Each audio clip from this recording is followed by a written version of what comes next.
Herkese merhaba. Bugün yılbaşı kartı yapacağız. Şu şekilde. Üzerine basit bir ev ve çit resmi çizdim. Oldukça basit ve pratik bir çalışma olacak. Bunu tek bir fırçayla tamamlayabilirsiniz. Ben Da Vinci'nin Cassino serisinden 2 numarayı kullanacağım. Daha ince bir fırçayla da çalışmanızı yapabilirsiniz. Gerekli olması halinde bir tane dal fırçam var. O da Da Vinci'nin Cosmotop Spin serisinden. Ve yine ihtiyaç olması halinde bir tane spatulam var. Bununla ince çizgiler oluşturabilirim gerekli olursa. Evet. Başlayalım. Şöyle ışığımızı da açayım. Sanırım daha net görünüyor. Evet. İlk önce burada 2 tane suyum var. Bir tane paletim. Kullanacağımız renklerde genel olarak mavi tonları, indigo kullanabilirsiniz. Ultramarin daha parlak kalır. O nedenle ultramarinle Bird Siena'yı karıştırarak hoş bir gri elde edebilirsiniz. Önce kağıdımı ıslatıyorum. Bu arada benim seçtiğim kağıt %100 pamuk. O yüzden biliyorsunuz pamuklar suyu seviyor. Bolca su kullanacağım.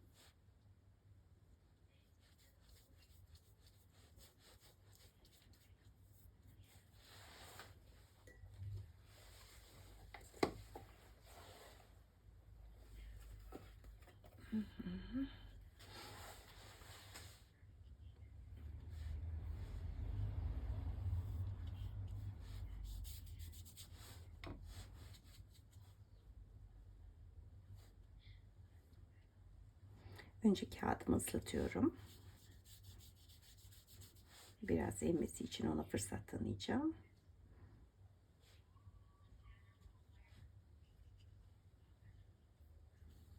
Çok da ıslak kalmasını istemiyorum.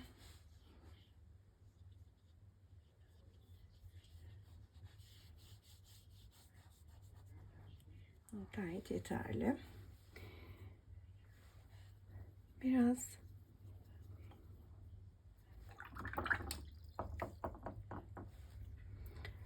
alt kısımlarda ultramarin ve biraz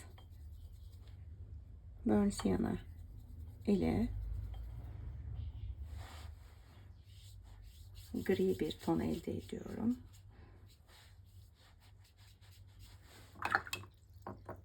Alt kısmına biraz ışık katmak için ohra sarı kullanıyorum. Zaten bu kısımda ağaçlar olacak.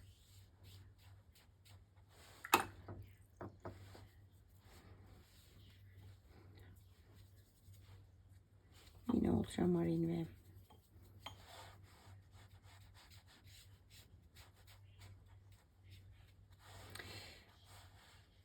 pigmentlerin birbirine karışması için kağıdınızı hareket ettirebilirsiniz. Bu sayede pigmentler istediğiniz yönde hareket edip doğal olarak birbirine karışacaktır. Etraftaki fazla suyu alalım.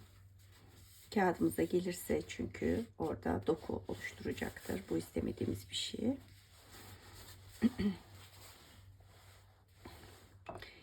Ben biraz daha gece görüntüsü olması için hafif ultramarin, özür dilerim, indigo kullanıyorum. Ama Horadam'ın indigosunu tercih ediyorum. Eğer farklı tonlar varsa elinizde, yani St. Petersburg varsa onun indigosunu değil de Indanthranoy mavisini kullanmanızı tavsiye ederim.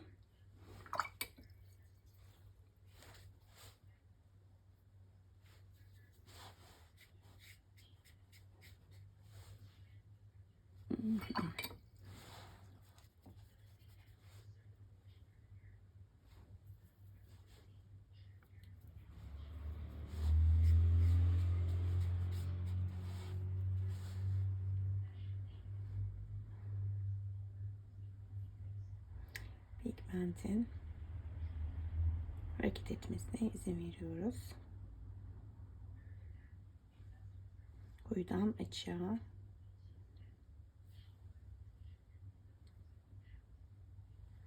Hı hı.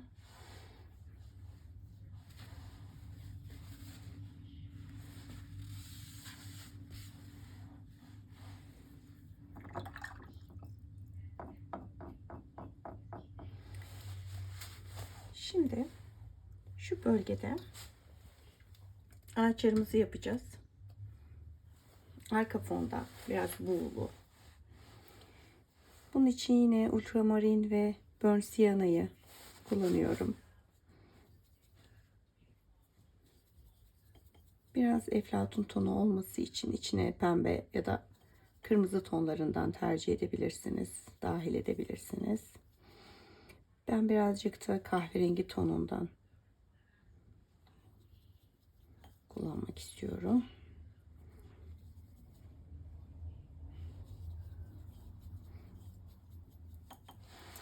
Kağıdımızı ters çeviriyoruz ve ağaçlarımıza eklemeye başlıyoruz.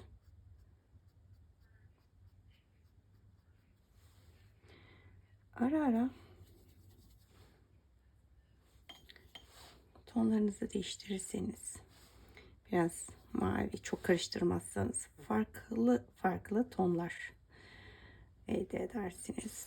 Biraz mesela biraz şu an burnt sienna baskın.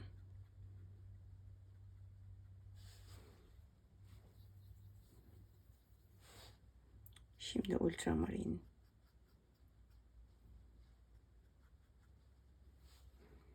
Şimdi kahverengi tonları.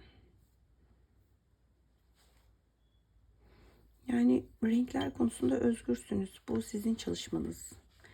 İstediğiniz tonlarda çalışma yapmakta özgürsünüz. Yaratıcılığınıza kalmış. Kısıtlı palet kullanırsanız daha güzel.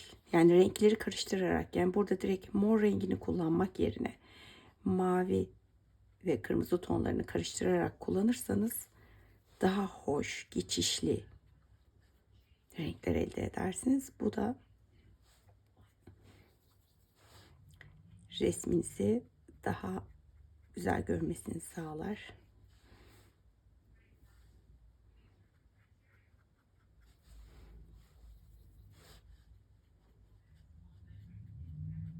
Bu şekilde tutmamızın nedeni pigmentlerin ağaç dalları şeklinde hareket etmesi. Eğer tablet bir altına bir planşet altlık kullanıyorsanız altlığı hareket ettirebilirsiniz.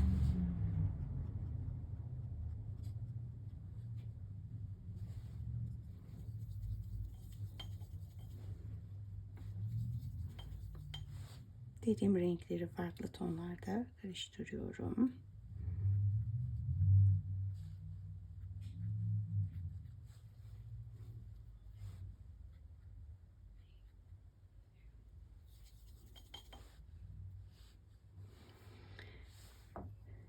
Şurada da bir tane ağacımız var. Onu daha koyu tonlarda, kahve tonlarında yapmak istiyorum ama çok pigment almak istemiyorum. Çok hoş, hafif dalları.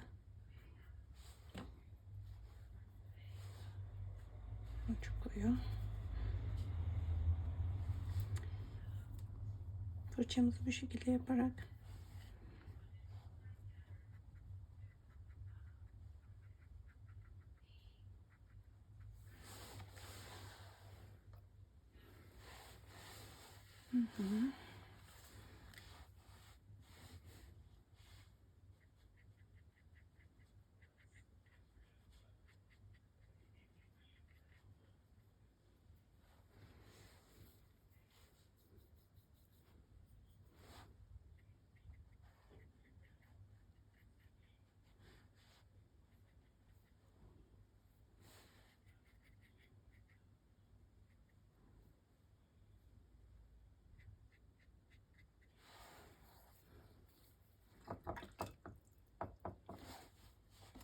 Şimdi dal fırçamızı alıyoruz. Biraz aralara.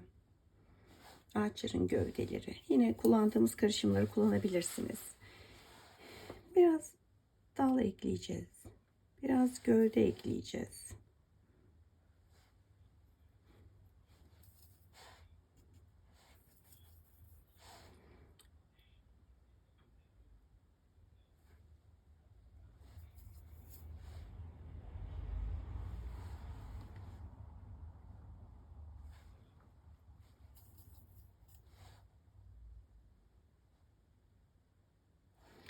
Fırçayı ne kadar yukarıdan tutarsanız daha doğal dallar yapabilirsiniz. O kadar iyi yani, ne kadar yukarıdan tutarsanız o kadar iyi. Bu size daha doğal dallar yapma şansı tanır.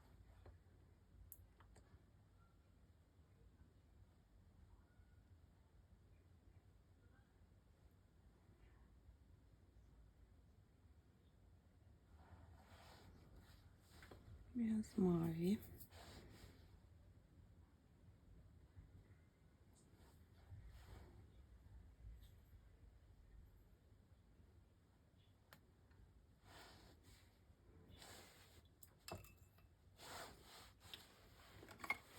Spatulamızla da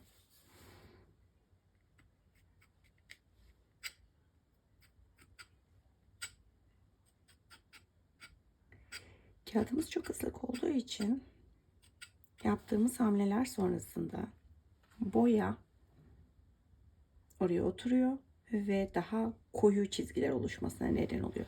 Kağıdımız birazcık daha kuruduktan sonra spatula kullanırsak boyayı kağıttan alırız ve böylece beyaz çizgiler oluşur. Bakalım burada yer yer kuruyup yer yer ıslak kaldığı için kimi zaman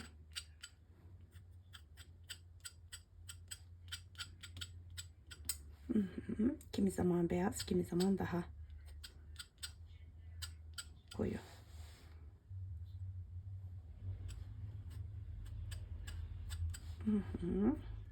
Şuradaki büyük ağacımızdan da birkaç tane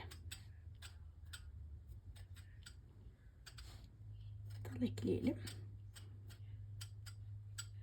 Tabii ki koyu da ekleyeceğiz. Şu an sadece spatula ile yapabildiğimiz kısımları yapıyoruz.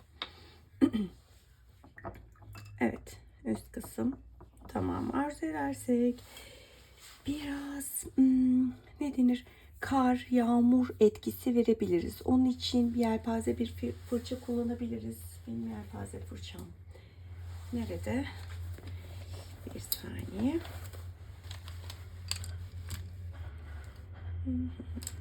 Evet. Çok öncelerden aldığım bir yelpaze fırçam var. Burada bu arada bir sürü fırça var ama tabii ki hepsini kullanmıyorum. Atmaya kıyamadığım için eski yeni zamanla birlikte. Çok fazla boya fırçaya ihtiyacınız yok. Gerçekten bir iki temel fırçayla tüm işinizi halledebilirsiniz. Yelpaze fırçama biraz su alıyorum ve küçük küçük. Bakın çok fazla olmaması gerekiyor. Damlalar büyük olursa ve küçük küçük gördünüz. Şu an su görevini yapmaya başlıyor ve şöyle gördüğünüz üzere sihirli noktalar oluşuyor. Evet.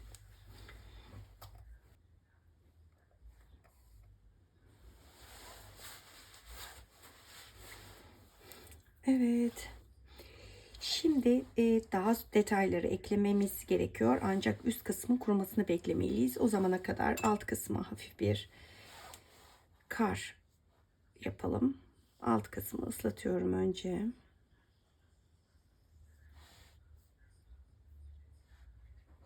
Alt kısmı da ıslatalım.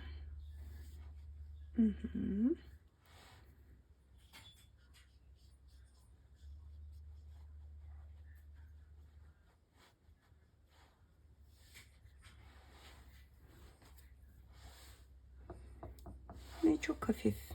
Önce kullandığımız ohra sarıdan karın üzerine o düşen ışığı yapıyoruz.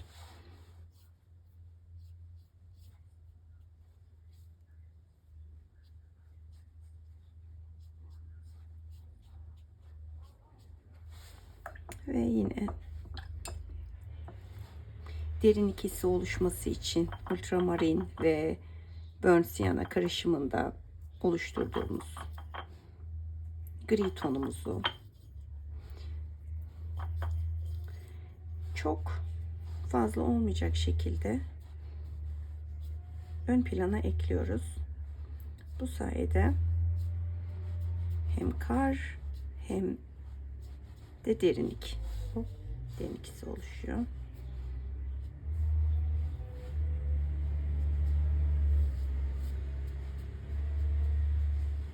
Biraz daha mavi ağırlıklı kullanarak buralara küçük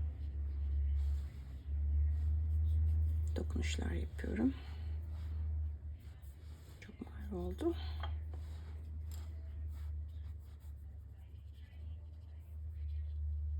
Buralarda da karlar var. Belki biraz kirli bir kar.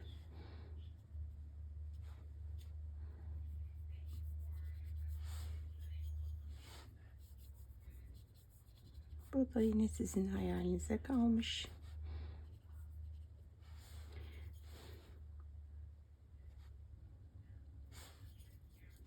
Daha küçük bir fırçayla, bu çok boyayı içine emdiği için boyayı kağıda bırakmıyor.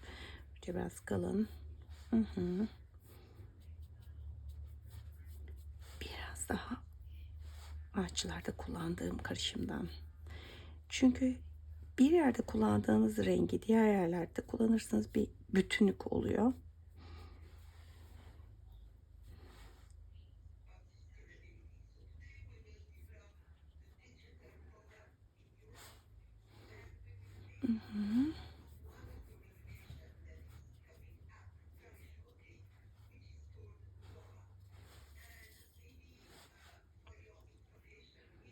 Evet. Daha fazla da müdahale etmek istemiyorum. Gayet güzel. Çok fazla üzerinden geçtiğiniz zaman renkler kirleniyor.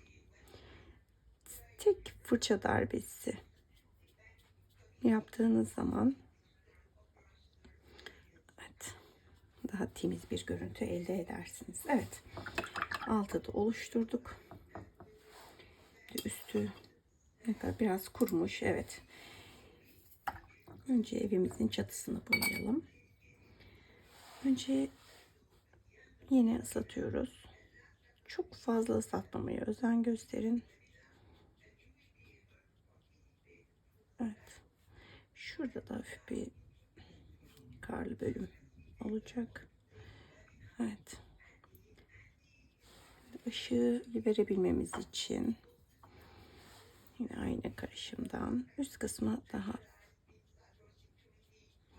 boş bırakıyorum. Hatta biraz yine gökyüzünde ve yerde kullandığımız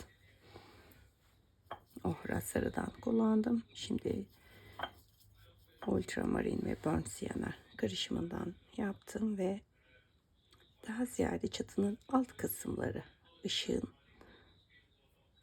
daha az dokunduğu alanlara küçük dokunuşlar yaparak biraz kar dokusunu vermeye çalışıyoruz.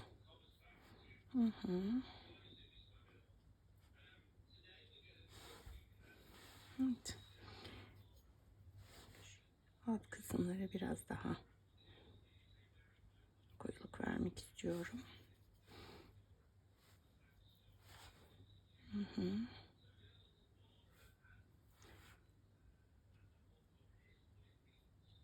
Evet. Bence bu dokunuşlar gayet yeterli. Eğer boyayı fazla kullandığınızı düşünüyorsanız nemli bir fırçayla, bakın su birikmiş burada, alabiliriz. Peçeteyle silerek ve yönlendirebiliriz. Renklerimizi henüz ıslakken düzeltmemiz çok kolay. Evet. Çok güzel oldu. Şimdi Şimdi ağaçlarımızı yapalım. Evin kurumasını bekleyin. Bu taraftaki ağaçları daha sonra yapacağız. Önce sağ taraftaki ağaçlarımızın gövdelerini ekleyelim.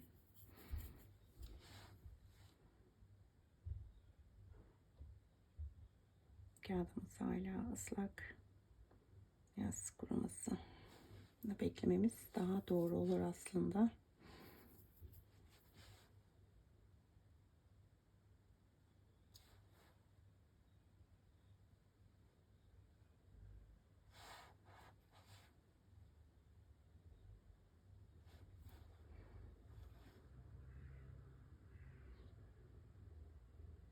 Her zaman çok düz değildir. Dal, doğa. O yüzden özgürce fırçanızı hareket ettirebilirsiniz.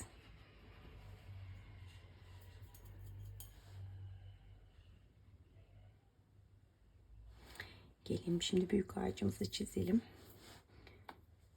Multum indigo ve sepya ile güzel koyu bir renk elde ediyorum ve ana gövdeyi çizmeye başlıyorum. Evet.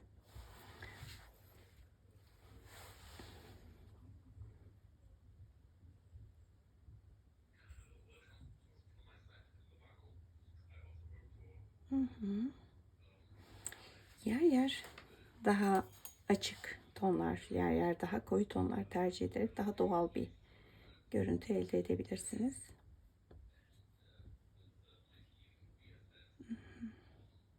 Mesela burada ben biraz Burnt Sienna Ultramarin karışımını tercih ediyorum.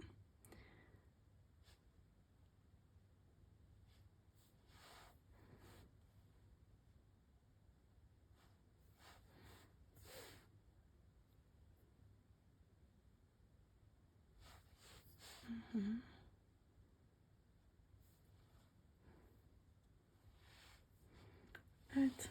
Burada da büyük bir ağacımız var. Ona da biraz çizgiler. Evet, istediğiniz kadar çok fazla eklemeyebilirsiniz. Ekleyebilirsiniz de bu sizin resminiz. Hayal gücünüze kalmış. Ben beyaz bölgeleri daha sonra guaj boyayla yapmayı planladım bu çalışmada. Çünkü küçük bir kağıt.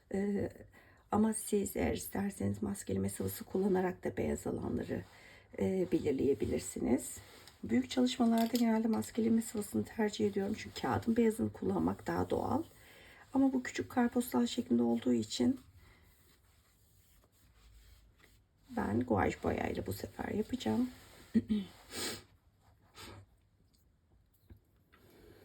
Evet, burası kuruduysa şimdi yine Da Vinci'nin Colineo serisinden ince bir fırça tercih ediyorum. Çünkü evi boyayacağım. Evimiz kahverengi olsun. Burnt Sienna tercih ediyorum. Daha açık yerlerde, koyu tonlarda ise buna biraz de kırmızı tonu ekleyerek, mor tonları ekleyerek koyularını elde edebiliriz, koyu tonlarını. Evet.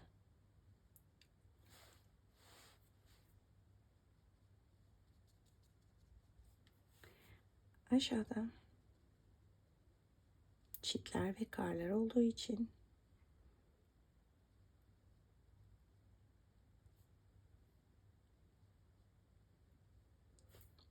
evet, burada çit var. O çiti atlayarak çiziyorum ve karda olduğu için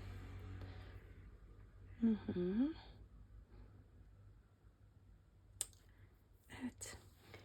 Şimdi buna biraz kırmızı ve mor ton ekleyerek daha koyu bir ton elde ediyorum.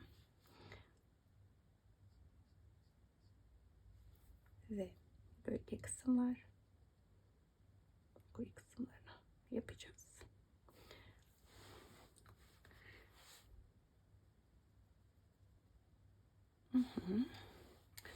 Şurada bir de minik pencere var. Dokunuşunu yapalım. Evet. Burada yine çit var. Çiti hayal ederek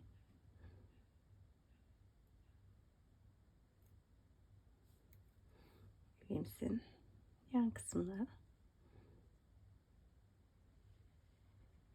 yapıyoruz.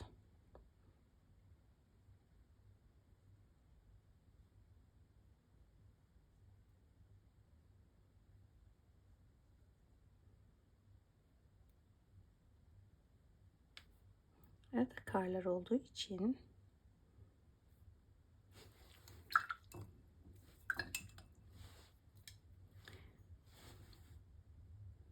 biraz maviden de ekleyerek çatıyla çok keskin bir hat olmasını engellemek istiyorum. Daha doğal bir geçiş olması için. Koyu kahve tonu da ekleyebilirsiniz. Çok kırmızı. Evet, şöyle. Bayağı kırmızı oldu çünkü. Hı hı.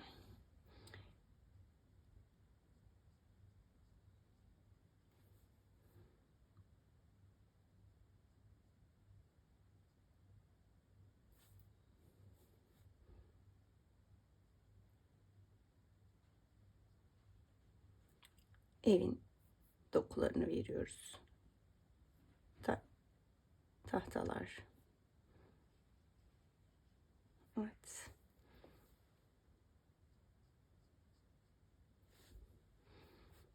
Hı hı. Evimiz hazır. Şöyle yakından göstereyim. Kurumaya bırakıyoruz.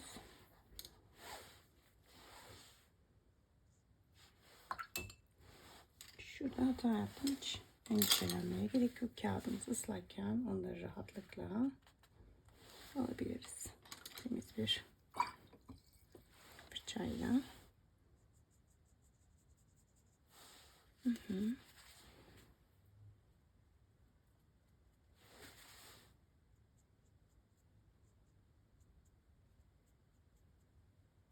Evet.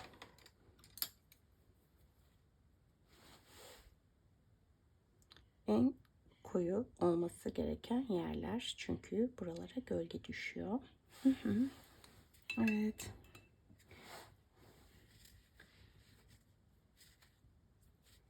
Genel olarak şu kısım boş kalmış. Şuraya da dolduralım. Hı hı. Biraz kurumasına izin veriyoruz. Biraz daha su eklesem mi acaba? Şu bölge. Belki biraz daha alta. Kurudu ama kağıdımız, bakalım etkisini gösterecek mi?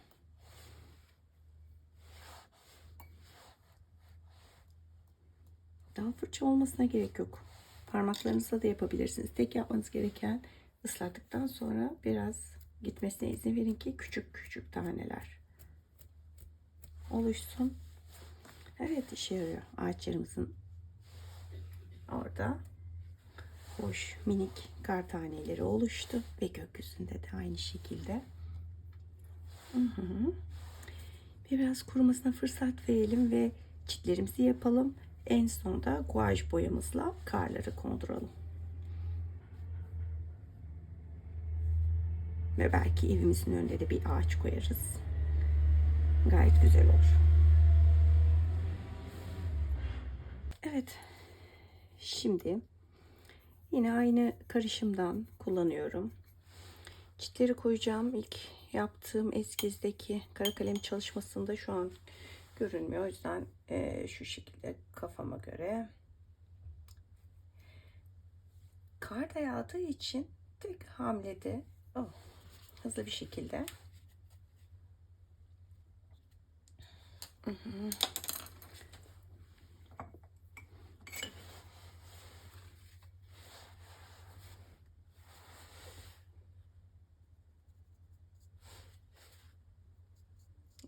Bu şekilde hataları, kağıdımız ıslakken kesik uçlu bir fırçayla rahatlıkla temizleyebiliriz. Evet.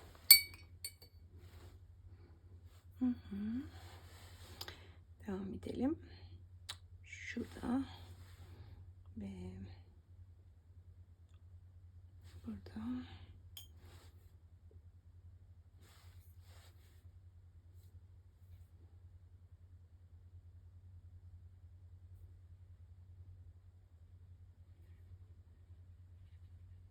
Çitlerimiz var.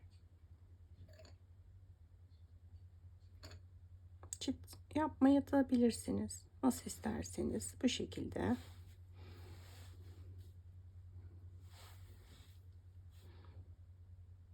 Birazcık açık kahverengi ile ışık katıyorum.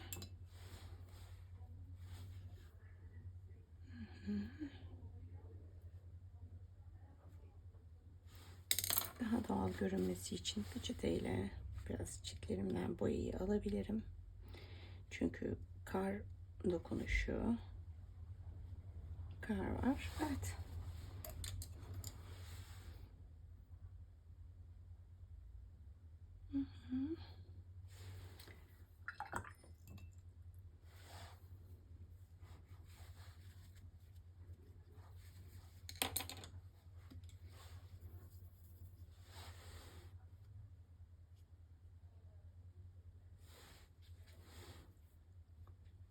Çitlerimizin üzerinde kar olacak. Beyazla da geçeceğiz.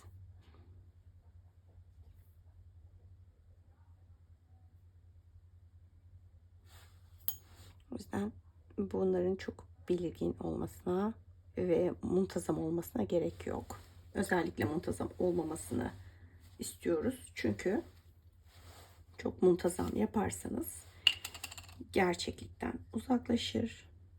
Belki biraz illüstrasyona girer. Yapmak istiyorsanız tabii o şekilde, o yöntemle de çalışabilirsiniz ama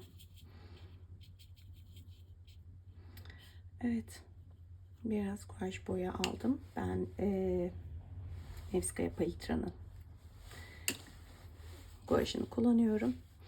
Evet, çitlerimizin üzerine biraz beyaz koyuyoruz. Evet, burada zaten beyaz bırakmıştık. Şöyle. Evet. Tam düz çizgi olmasına gerek yok. Çünkü o zaman dediğim gibi kesik kesik olabilir. Parça parça, yarı görünür, yarı görünmez.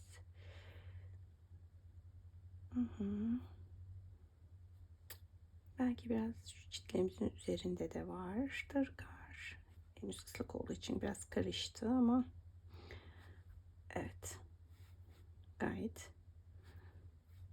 yeterli bence. Evet, o dallarımızda da belki biraz kar birikmiştir.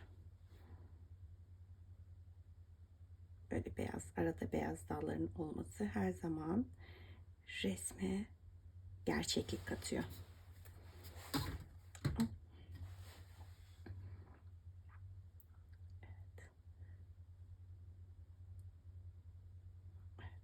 Çünkü neden?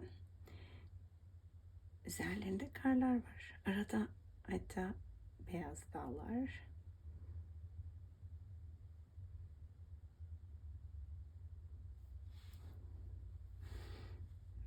Belki burada da minik bir çalılık, neden olmasın. Şöyle. Evet. Burada da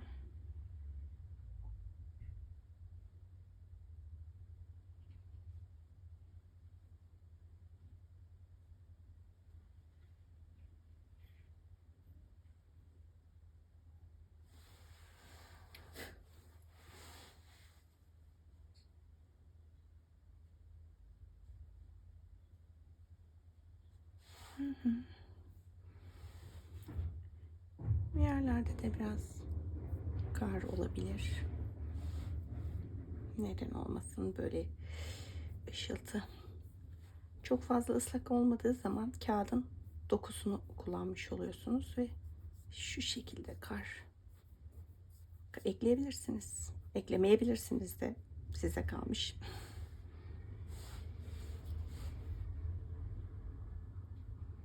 Bir noktadan sonra bozarım korkusu oluyor. Ama yeni şeyler öğrenmek için de bazen bozmak gerekiyor. Hadi şurada da bir tane ağacımız olsun. Önünde. Neden olmasın? Evet.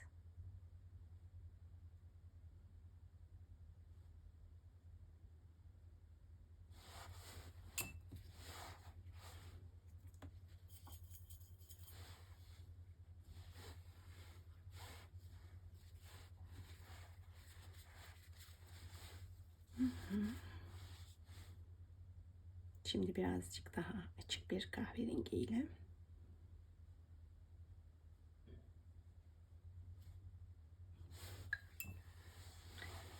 Biraz mavi tonları.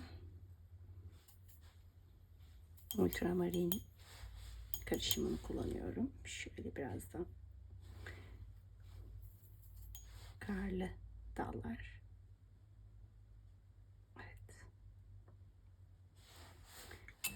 Biraz da beyaz dallar ekleyelim.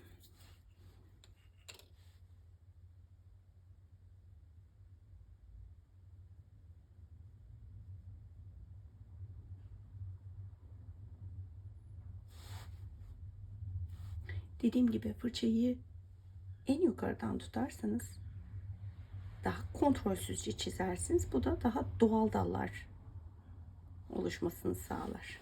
Evet. Belki çıtımızda da biraz ışıltı. Evet.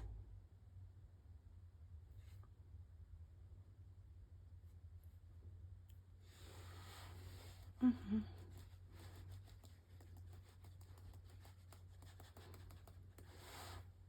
Evet.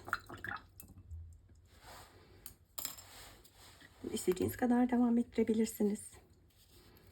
Daha fazla dal ekleyebilirsiniz. Daha fazla kare ekleyebilirsiniz. Tamamen size kalmış. Hatta ben de biraz daha kare eklemek istiyorum.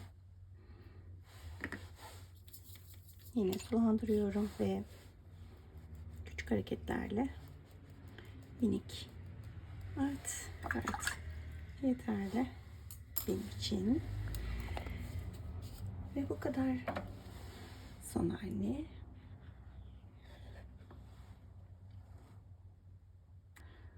Umarım beğenmişsinizdir. Çok teşekkür ederim beni izlediğiniz için.